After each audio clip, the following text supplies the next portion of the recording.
First ನಾವು C C ಬಿದು ಒಂದು ಒಳ್ಳೆಯ ಆ್ಯಂಟಿ ಡ್ರಗ್ ನಮ್ಮದು ಏನೋ ಅಭಿಯಾನ ಇದೆ. ಆ ನಿಟ್ಟಿನಲ್ಲಿ ನಿಮಗೆ ಜಸ್ಟ್ ಅಲ್ಲಿ ಡಿಸ್ಪ್ಲೇ ಮಾಡಿಟ್ಟಿದ್ರು ಅವರು. ಆಲ್ಮೋಸ್ಟ್ ಅಂದಾಜು 1,20,20,00,000 MDMA ಕ್ರಿಸ್ಟಲ್ಸ್ ಸಿಕ್ಕಿದೆ.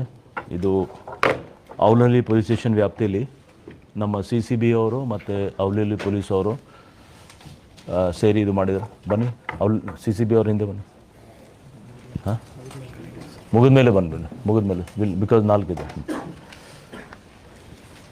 ಇದರಲ್ಲಿ ಲಾಸ್ಟ್ ಪ್ರೆಸ್ ಮೀಟಲ್ಲಿ ಕೂಡ ನಾವು ಕೊಟ್ಟಿದ್ದೀವಿ ನಿಮಗೆ ಅಂದಾಜು 10 ಕೋಟಿದು ಸಿಕ್ಕಿತ್ತು. ಇದರಲ್ಲಿ ಕೂಡ 1,20,00,000 ಅಂದಾಜು ಸಿಕ್ಕಿದೆ ಫಾರಿನ್ ನ್ಯಾಷನಲ್ ಒಬ್ಬರ ಕಡೆಯಿಂದ.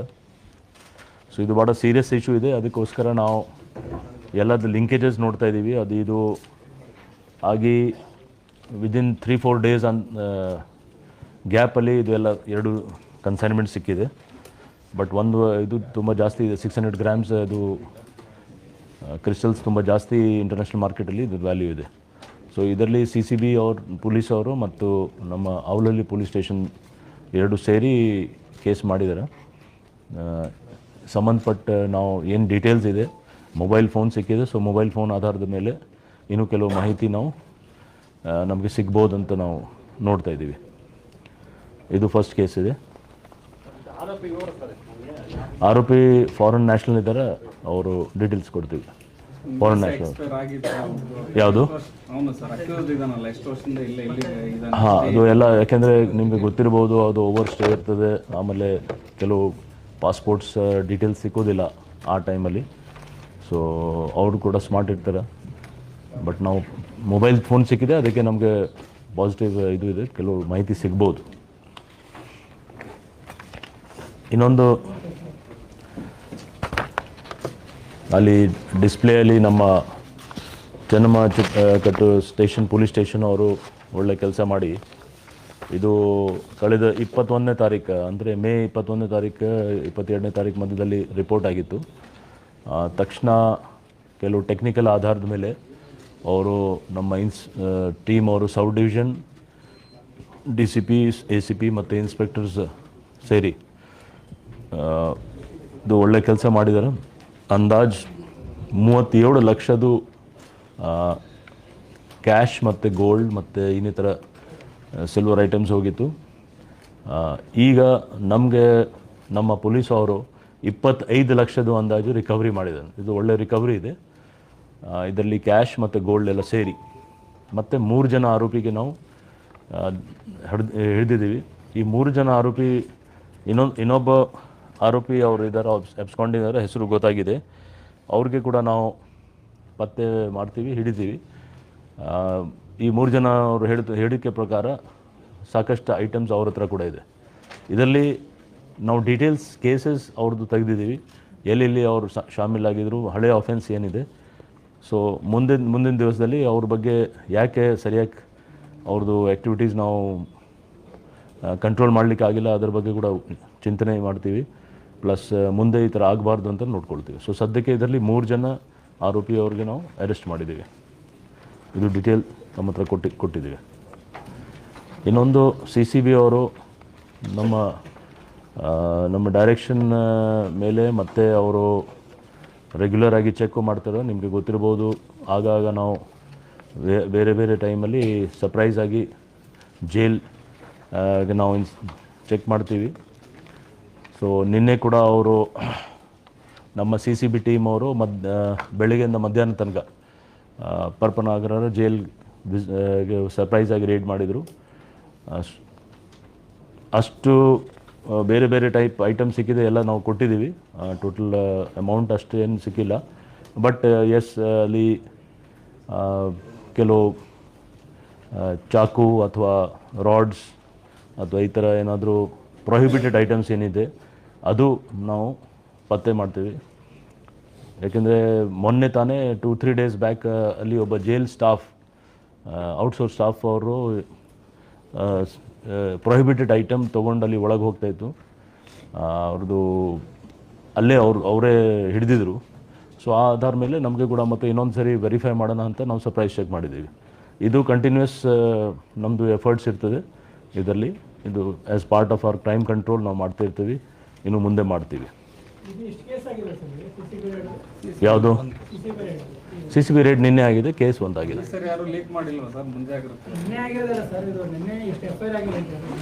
ನಿನ್ನೆ ಆಗಿದೆ. ನಿನ್ನೆ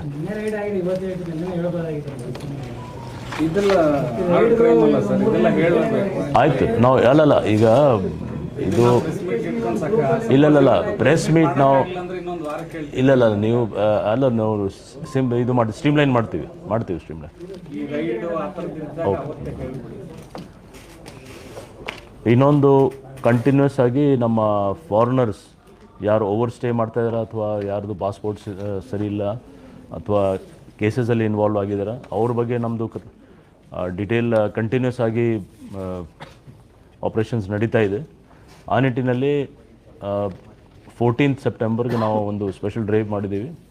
ಅದರಲ್ಲಿ 5 ಜನ ಫಾರಿನ್ ನ್ಯಾಷನಲ್ಸ್ ಅವ್ರಿಗೆ ಡಿಟೆನ್ಷನ್ ಸೆಂಟರ್ ಕಳಿಸಿದ್ದೀವಿ, ಡೀಟೇಲ್ಸ್ ಕೊಟ್ಟಿದ್ದೀವಿ. ಮತ್ತು ಇಬ್ಬರಿಗೆ ಡಿಪೋರ್ಟೇಷನ್ ಅವ್ರ ಹತ್ರ ಪಾಸ್ಪೋರ್ಟ್ ಇತ್ತು, ಅವ್ರ ಡಿಪೋರ್ಟೇಷನ್ದು ಫಾರ್ಮಾಲಿಟೀಸ್ ಆಗಿದೆ. ಇನ್ನು 5 ಜನ ಒ ವಿ ಅವರು ಯಾರು ಇಲ್ಲಿವರೆಗೆ ಅವ್ರ ಬಗ್ಗೆ ಪತ್ತೆ ಇರಲಿಲ್ಲ, ಅವ್ರಿಗೆ ನಾವು ಟ್ರೇಸ್ ಮಾಡಿ ಸಂಬಂಧಪಟ್ಟ ಪೊಲೀಸ್ ಸ್ಟೇಷನ್ ಅವ್ರಿಗೆ ಹ್ಯಾಂಡ್ ಓವರ್ CCB ಅವ್ರು ಮಾಡಿದ್ದಾರೆ. ಸೊ ಇದರಲ್ಲಿ ಟೋಟಲ್ 11 ಜನ ಮೇಲೆ ಬೇರೆ ಬೇರೆ ಒಂದು ಕೆಲವು ಮೇಲೆ ಡಿಟೆನ್ಷನ್ ಸೆಂಟರ್, ಡಿಪೋರ್ಟೇಷನ್ ಅಥವಾ ಅವ್ರದ್ದು ಒ ವಿ ಸ್ಟೇಟಸ್ ಇತ್ತು, ಅದು ಟ್ರೇಸ್ ಮಾಡಿ CCB ಅವರು ಇದು ಬೇಸಿಕ್ಲಿ ಹೆನ್ನೂರು ಮತ್ತು ಬಾನಸವಾಡಿ ಪೊಲೀಸ್ ಸ್ಟೇಷನ್ ವ್ಯಾಪ್ತಿಯಲ್ಲಿ ನಡೆದಿದೆ. ಇದು ಲಾಸ್ಟ್ ವೀಕ್ 14th ಸೆಪ್ಟೆಂಬರ್, ಸಾರಿ 14th June, 14th June last week ನಾವು ಮಾಡಿದ್ದೀವಿ. ಯಾಕಂದ್ರೆ ಸ್ಯಾಟರ್ಡೆ ಸಂಡೇ ಮತ್ತು ಇದು ಸೇರಿ ಇದು ಮಾಡಿದ್ವಿ. ಹೌದು ಹಾಂ ಅಲ್ಲ ಅದ್ರ ಬಗ್ಗೆ ನ್ಯಾಚುರಲ್ ಆಗಿ ಸಿಕ್ಕಿದ ಮೇಲೆ ನಾವು ವೆರಿಫೈ ಮಾಡ್ತೀವಿ, ಬಟ್ ತಕ್ಷಣ ಗೊತ್ತಾಗಲ್ಲ, ಅದು ನಾವು ಮಾಡ್ತೀವಿ ಅದ್ರ ಬಗ್ಗೆ. ಇನ್ನೊಂದು ನೀವೀಗ ಹೇಳಿದ ಡ್ರೈವ್ ಬಗ್ಗೆ, ಅದು ಆ್ಯಕ್ಚುಲಿ ನಿನ್ನೆ ಕೊಡಬೇಕಾಗಿತ್ತು, ನಿಮಗೆ ಸಿಕ್ಕಿರ್ಬೋದು ಆಲ್ರೆಡಿ. ಬಟ್ ನಾನು ಮತ್ತೆ ಇನ್ನೊಂದು ಸರಿ ಸ್ಪೆಸಿಫೈ ಮಾಡ್ತಾಯಿದ್ದೀನಿ. ಈ ನಮ್ಮ ವೆಹಿಕಲ್ ಚೆಕಿಂಗಲ್ಲಿ ನಿಮಗೆ ನಿನ್ನೆ ಸಿಕ್ಕಿರ್ಬೋದು ಡೀಟೇಲ್ಸ್, ಬಟ್ ನಿಮ್ಮ ಮುಖಾಂತರ ನಾವು ಇನ್ನೊಂದು ಸರಿ ಹೇಳ್ತಾ ಇದ್ದೀವಿ. ಯಾಕೆಂದರೆ ಇದು ಶಾಲೆ ಮಕ್ಕಳು, ಅವರು ಸ್ಕೂಲ್ ಚಿಲ್ಡ್ರನ್, ಅವ್ರಿಗೆ ಸಂಬಂಧಪಟ್ಟ ಬಸ್ಸಸ್ ಮತ್ತು ವ್ಯಾನ್ಸ್ ಅದರ ಬಗ್ಗೆ ಸ್ಟ್ರಿಕ್ಟಾಗಿ ಚೆಕ್ ಮಾಡಬೇಕು ಅಂತ ನಾವು ಟ್ರಾಫಿಕ್ ನಮ್ಮ ಆಫೀಸರ್ಸ್ಗೆ ಹೇಳಿದ್ದೀವಿ. ಮತ್ತು ಅದು ಮಾಡುವಾಗ ಜನಕ್ಕೆ ತೊಂದರೆ ಆಗಬಾರ್ದು, ಟ್ರಾಫಿಕ್ ಕಂಜೆಷನ್ ಆಗಬಾರ್ದು, ಮತ್ತು ಸ್ಕೂಲ್ಗೆ ಯಾರು ಲೇಟ್ ಇದು ಸ್ಕೂಲ್ಗೆ ಡಿಲೇ ಆಗಬಾರ್ದು. ಆ ನಿಟ್ಟಿನಲ್ಲಿ ನಿನ್ನೆ ಚೆಕ್ ಮಾಡುವಾಗ ಇದು ಭಾಳ ಒಂದು ವಿಶೇಷ ಇದು ಅಂದರೆ 58 ಜನ ಅವರು ಮಿತಿ ಮೀರ್, ಅಂದರೆ ಸ್ಮಾಲ್ ಕ್ವಾಂಟಿಟಿ ಅಲ್ಲ, ತುಂಬ ಜಾಸ್ತಿ ಕ್ವಾಂಟಿಟಿ, ಹೆಚ್ಚು ಆಲ್ಕೋಹಾಲ್ ಕಾಂಟೆಂಟ್ ಅದರಲ್ಲಿ ಆಲ್ಕೋಹಾಲ್ ಮೀಟರಲ್ಲಿ ನಮಗೆ ಸಿಕ್ಕಿದೆ. ಇದು ಭಾಳ ಸೀರಿಯಸ್ ಇಶ್ಯೂ ಇದೆ. ನಾನು ಏನು ಹೇಳಿದ್ದೀನಿ, ಸಂಬಂಧಪಟ್ಟ ಸ್ಕೂಲ್ ಅವ್ರಿಗೆ ನೀವು ಕೂಡ ಬರೀಬೇಕು, ಅವ್ರದ್ದು ಜವಾಬ್ದಾರಿ ಇದೆ, ಇಟ್ ಈಸ್ ದೇರ್ ರೆಸ್ಪಾನ್ಸಿಬಿಲಿಟಿ. ಈ ಥರ ಮಾಡಿದರೆ ಪ್ರತಿಯೊಂದು ವಿಷಯ ಪೊಲೀಸ್ ತಲೆ ಮೇಲೆ ಹಾಕಿದ ತಪ್ಪು. ನಾವು ಮಾಡ್ತೀವಿ ಇದು. ಯಾಕೆಂದರೆ ಅರ್ಲಿ ಮಾರ್ನಿಂಗ್ ಸ್ಕೂಲ್ ಹೋಗೋದು, ಆಫೀಸ್ ಹೋಗೋದು, ಟ್ರಾಫಿಕ್ದು ಆಲ್ರೆಡಿ ಪೀಕ್ ಅವರ್ ಇರ್ತದೆ. ಆ ಪೀಕ್ ಅವರಲ್ಲಿ ಹೋಗಿ ನಾವು ಡ್ರಂಕ್ ಆ್ಯಂಡ್ ಡ್ರೈವಿಂಗ್ ಚೆಕ್ ಮಾಡೋದು ಸರಿ ಆಗಲ್ಲ. ಇದು ಸ್ಕೂಲ್ದು ಜವಾಬ್ದಾರಿ ಇದೆ. ನಾನು ನಮ್ಮ ಆಫೀಸರ್ಸ್ಗೆ ಕೇಳಿದೆ, ಈ ಥರ ಮುಂಚೆ ಮಾಡುವಾಗ ಅವ್ರು ಹೇಳ್ತಾಯಿದ್ರು 20-25 ಜನ ಸಿಕ್ತಿತ್ತು. ಈ ಸರಿ 58 ಜನ ಡ್ರೈವರ್ಸ್ ಅವರು ಲೇಟ್ ನೈಟ್ ತನಕ ಪಾರ್ಟಿ ಮಾಡೋದು, ಬೆಳಿಗ್ಗೆ ಸ್ಕೂಲ್ ಬಸ್ ಡ್ರೈವ್ ಮಾಡೋದು, this is very dangerous. So ಕೆಲವು ಪ್ರತಿಷ್ಠಿತ ಸ್ಕೂಲ್ ಅವ್ರದ್ದು ಕೂಡ ಇದರಲ್ಲಿದೆ. ಆ ಡೀಟೇಲ್ಸ್ ನಾವು ಕೊಡ್ತಾ ಇದ್ದೀವಿ, ಅವ್ರಿಗೆ ಲೆಟರ್ ಬರಿತಾ ಇದ್ದೀವಿ. ಪ್ಲಸ್ RTO ಅವ್ರಿಗೆ ಕೂಡ ಇದರ ಬಗ್ಗೆ ಕ್ರಮ ತಗೊಳ್ಳಿಕ್ಕೆ ನಾವು ಬರಿತೀವಿ. ಸೊ ದಿಸ್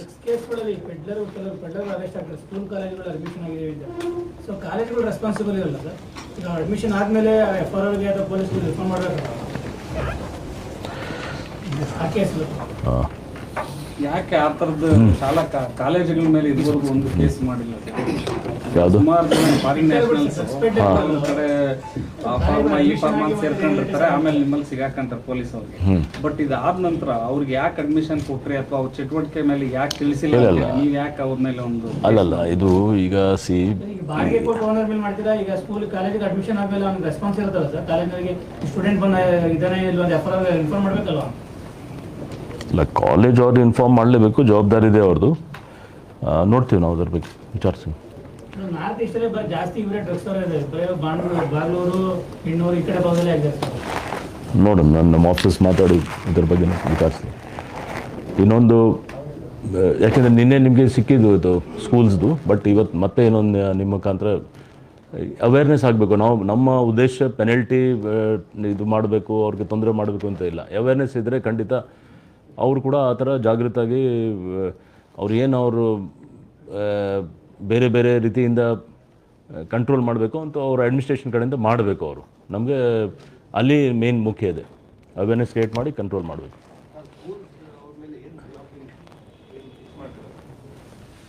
ಸ್ಕೂಲ್ ಮೇಲೆ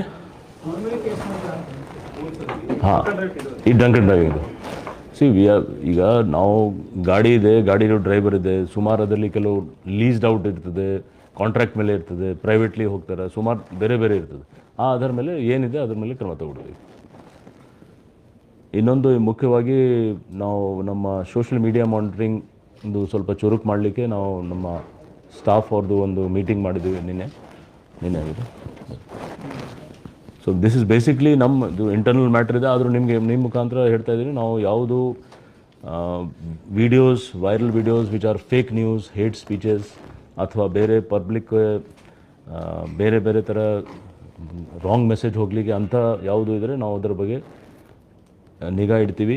ಸೊ ನಮ್ಮದು ಇಂಟೆಲಿಜೆನ್ಸ್ ಟೀಮ್, ಕ್ರೈಮ್ ಟೀಮ್ ಮತ್ತು ಸೋಷಿಯಲ್ ಮೀಡಿಯಾ ಮಾನಿಟರಿಂಗ್ ಟೀಮ್ ಎಲ್ಲರದ್ದು ಒಂದು ಕೋಆರ್ಡಿನೇಷನ್ ಆಗಿ ಮಾಡಿದರೆ ಖಂಡಿತ ನಮ್ಮ ಅವ್ರದ್ದು ಇಂಪ್ರೂವ್ಮೆಂಟ್ ಆಗುತ್ತೆ. ಆ ನಿಟ್ಟಿನಲ್ಲಿ ನಾವು ಕಾನ್ಸ್ಟೇಬಲ್ ಲೆವೆಲ್ ತನಕ ಮೀಟಿಂಗ್ ಮಾಡಿದ್ದೀವಿ ನಿನ್ನೆ.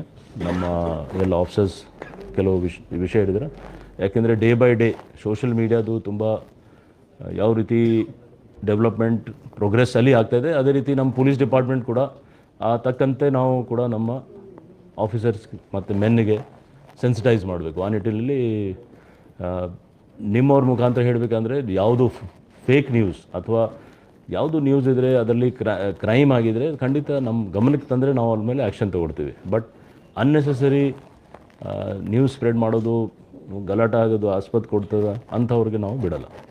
Okay. Recurring issue, every time rates ಆಗುತ್ತೆ, ರಿಕವರಿ ಮಾಡ್ತೀರಾ, ಬಟ್ ಒಂದು ಪರ್ಮನೆಂಟ್ ಆಗಿ ಅದಕ್ಕೆ ಎನಿ ಸ್ಟ್ರಿಕ್ಟ್ ಮೆಜರ್ ಏನಾದ್ರು ತಗೊಳ್ತಿದ್ದೀರಾ ಅಂತ? ಯಾಕಂದರೆ ನೀವು ಬರೋ ಮುಂಚೆ ಒಂದು ಆ್ಯಕ್ಟರ್ ರಿಲೇಟೆಡ್ ಒಂದು ಹೈ ಪ್ರೊಫೈಲ್ ಮರ್ಡರ್ ಆಗಿತ್ತು, ಆವಾಗಲೂ ಒಂದು ಪ್ರಿಸನ್ ಒಳಗೆ ಆಗಿರೋ ಆಕ್ಟಿವಿಟೀಸ್ ಬಗ್ಗೆ ತುಂಬ ದೊಡ್ಡ ಇಶ್ಯೂ ಆಗಿದೆ. ಅದರ ನಂತರ ಆ ಕೇಸಲ್ಲಿ ಏನು ಇನ್ವೆಸ್ಟಿಗೇಷನ್ ಆಯ್ತು ಅನ್ನೋದು ಒಂದು ಏನೋ ಡೆವಲಪ್ಮೆಂಟ್ ಗೊತ್ತಾಗಿಲ್ಲ. ಇವಾಗ ಈ ಥರ ಇವತ್ತು ರೇಡ್ ಆಗಿರೋ, ಪ್ರೀವಿಯಸ್ಲಿನೂ ರೇಡ್ ಆಗುತ್ತೆ, ರಿಕವರೀಸ್ ಆಗುತ್ತೆ, ಅದರ ನಂತರ ಎನಿಥಿಂಗ್ ದಟ್ ಟು ಕರ್ವ್ ಮಾಡ್ಲಿಕ್ಕೋಸ್ಕರ ಏನಾದರೂ ಮೆಜರ್ಸ್ ತಗೊಳ್ತೀರಾ, DG ಪ್ರಿಸನ್ಸ್ ಜೊತೆ ಏನಾದರೂ ಮಾತಾಡ್ಕೊಂಡು ಅಂತ? Otherwise this is just recurring thing ಅಲ್ವಾ ಸರ್? ರೇಟ್ಸ್ ಆಗುತ್ತೆ, ರಿಕವರಿ ಆಗುತ್ತೆ, ದೆನ್ ಅಗೇನ್ ರೇಟ್ಸ್ ಆಗುತ್ತೆ, ರಿಕವರಿ ಆಗುತ್ತೆ. ಅಲ್ಲ, ಇದರಲ್ಲಿ ಕೆಲವು ನಮ್ಮದು ಕೋಆರ್ಡಿನೇಷನ್ ಒಂದು ಮೀಟಿಂಗ್ ಇರ್ತದೆ. ಆ ಕೋಆರ್ಡಿನೇಷನ್ ಮೀಟಿಂಗಲ್ಲಿ ಈ ಇಶ್ಯೂಸ್ ಎಲ್ಲ ಬರುತ್ತೆ. ಸೊ ಜೈಲವರು ಕೂಡ ನಮ್ಮದು ಸಜೆಷನ್ಸ್ ಮೇಲೆ ಜೈಲ್ ಡಿಪಾರ್ಟ್ಮೆಂಟ್ ಅವರು ಆಗಾಗ ಅವರು ಸಜೆಷನ್ಸ್ ನಮ್ಮದು ತೊಗೊಂಡು ಅದರ ಮೇಲೆ ಕ್ರಮ ತಗೊಳ್ತಾರೆ ಅವರು. ಸೊ ಇದು ಇನ್ನೂ ಜಾಸ್ತಿ ನಾವು ಫೀಡ್ಬ್ಯಾಕ್ ಕೊಡಿದರೆ ಅದರ ಮೇಲೆ ಅವ್ರು ಆ್ಯಕ್ಷನ್ ಮಾಡ್ತಾರೆ. ಮತ್ತು ಬೇರೆ ಜೈಲ್ದು ಎಂಟೈರ್ ಅದು ನನ್ನ ಡಿಪಾರ್ಟ್ಮೆಂಟ್, ನನ್ನ ಕಂಟ್ರೋಲಲ್ಲಿ ಇಲ್ಲ. But yes, coordination committee meeting ಟೈಮಲ್ಲಿ ನಾವು ಇದು ಗಮನಕ್ಕೆ ತರ್ತೀವಿ. Sir, yesterday one video had surfaced where the video driver had crashed and in the past also such videos had surfaced, but when the CCTV footage came, the story was different. So in order to stop this, what steps the police department took? The story was different, I didn't get. Means what is being played, something else is there.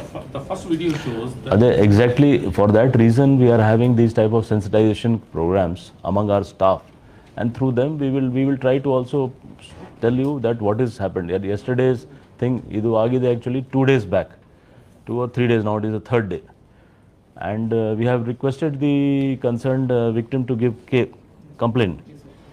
She has refused to give a complaint. Yes, we have comparison, but yes, instead of spending time more on viral videos, which will not serve the purpose. Purpose is served only when there is a case and there is a person, there is an action against the case. Yes, if there is a viral video and no action has been taken, that is wrong. But yes, you are correct. We have to see that we have to check the genuinity of the videos, especially after coming of AI, artificial intelligence, and so much technology. So my request is that if you all also get some videos out there, please share it with our team. We are always with you, and you are always coming to us for any information. Please share those videos and we will verify. ಉದ್ದೇಶ ಏನಂದರೆ ಕ್ರಮ ತೊಗೊಳ್ಬೇಕು. ಕ್ರಮ ತಕ್ಷಣ ತೊಗೊಂಡು, ಈಗ suppose ಆ video ನೋಡಿ ಜನ ಓಡೋಗ್ಬಿಟ್ರೆ, if he runs away, if he or she is not available, then it is purpose is not solve. So we need to react and take action immediately. So yesterday's is a classic case where viral ಆಯಿತು, ಮತ್ತೆ ಏನೊಂದು ಆಗಿ ಮತ್ತೆ ಕೊನೆಗೆ ನಿಮಗೆ ಗೊತ್ತಿದೆ ಯಾವ ರೀತಿ ಆಯಿತು. ಸೊ ಅದು ಪರ್ಪಸ್ಲಿ, ಅದೇ ಪರ್ಪಸ್ಗೋಸ್ಕರ ನಾವು ಸೆನ್ಸಿಟೈಸ್ ಮಾಡ್ತಾ ಇದ್ದೀವಿ ನಮ್ಮ ಸ್ಟಾಫ್ಗೆ. We are sensitizing our staff. Sir, is there any update in that Air Force officer's case where Baipannahalli? Means was he arrested or he was summoned? Question what happened? He has taken the bail after the investigation is going on. Sir, ವಿಧಾನಸೌಧದಲ್ಲಿ ಒಂದು case ಆಗಿದೆ. ಈಗ ಲೋಕಾಯುಕ್ತ ಪೊಲೀಸರ ಹೆಸರು ಹೇಳ್ಕೊಂಡು ಒಬ್ಬ extraction ಮಾಡ್ತಿದ್ದ BBMP ಅವರಿಗೆ ಅಂತ. ಅದು ಈಗ ಲೋಕಾಯುಕ್ತದವರು ಸಪ್ರೇಟ್ ಇನ್ವೆಸ್ಟಿಗೇಷನ್ ಮಾಡ್ತಿದ್ದಾರೆ, ಒಬ್ಬ ಅಕ್ಯೂಸ್ನ ಅರೆಸ್ಟ್ ಮಾಡಿದ್ದಾರೆ. ದ ಸೇಮ್ ನಿಮ್ಮಲ್ಲಾಗಿದೆ. ನೀವು ಅವ್ರಿಗೆ ಕೇಸ್ ಕೊಡ್ತಿದ್ದೀರಾ ಅಥವಾ ನಿಮ್ಮಲ್ಲಿ ಏನಾದ್ರು ಟೀಮ್ ಮಾಡಿದ್ದೀರಾ, ಮಾಡ್ತಿದ್ದೀರಾ ಅಂತ ವೆರಿಫೈ ಮಾಡಿ ಹೇಳ್ತೀವಿ ನಾವು. ಗಾಯಕ ಸೋನು ನಿಗಮ್ ಕರೆದಿನ ಎಂಕ್ವೈರಿ ಆಯ್ತು ಸರ್, ಅವರ ಸ್ಟೇಷನ್ ಕನ್ನಡದ ಬಗ್ಗೆ ಅವಹೇಳನಕಾರಿ ಹೇಳಿಕೆ ಕೊಟ್ಟರು. ಇನ್ನೂ ಕೂಡ 1.5 ತಿಂಗಳಾದರೂ ಅವ್ನು ಸ್ಟೇಟ್ಮೆಂಟ್ ಆಗಿದೆ ಸರ್. ಇಲ್ಲಿ ಸರ್ ಸಿಗ್ನಲ್ ಇರ್ತದೆ, ಈಗ ನಮಗೆ ಜಾಯಿನ್ ಆಗಿದೆ ಅದು ಅವಾಗ ಓಕೆ. ಹಾಂ, ಇದು ಕೆಲವು ಕಡೆ ಫ್ರೀ ಸಿಗ್ನಲ್ ಇರ್ತದೆ ಸರ್. ಹಾಂ, ಉದಾಹರಣೆಗೆ ನಮ್ಮ ಕಿಂಗ್ಸ್ ರೋಡ್ ಲೆಫ್ಟ್ ರೈಟ್ ಹೋಗ್ಬೋದು, ಅಂದ್ರೆ ಮುಂದೆ ನಿಲ್ಲೋದು, ಹಿಂದೆ ಜಾಗ ಬಿಡೋದು. ರೈಲ್ವೆ ಸ್ಟೇಷನ್ ಇದೆ ಅಲ್ಲಿ ಹಂಗೆ, ಅಲ್ಲಿ ಹೆಂಗೆ ಫ್ರೀ ಲೆಫ್ಟ್ ಕೊಟ್ಟ ಮೇಲೆ ಕ್ಲಿಯರ್ ಮಾಡ್ಬೇಕಲ್ಲ. ಆಯ್ತು, ನಾನು ನೋಡ್ತೀನಿ ಎಲ್ಲಿ ಪರ್ಟಿಕ್ಯುಲರ್ ಯಾವ ಜಾಗ ಇರ್ತೀರಾ. Queens Road. ಓಕೆ, ಆಯ್ತು, thank you.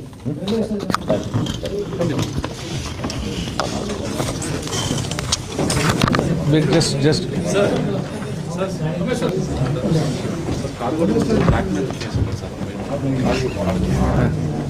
blackmail case. Second marriage. Private photos. 256 is a crime number.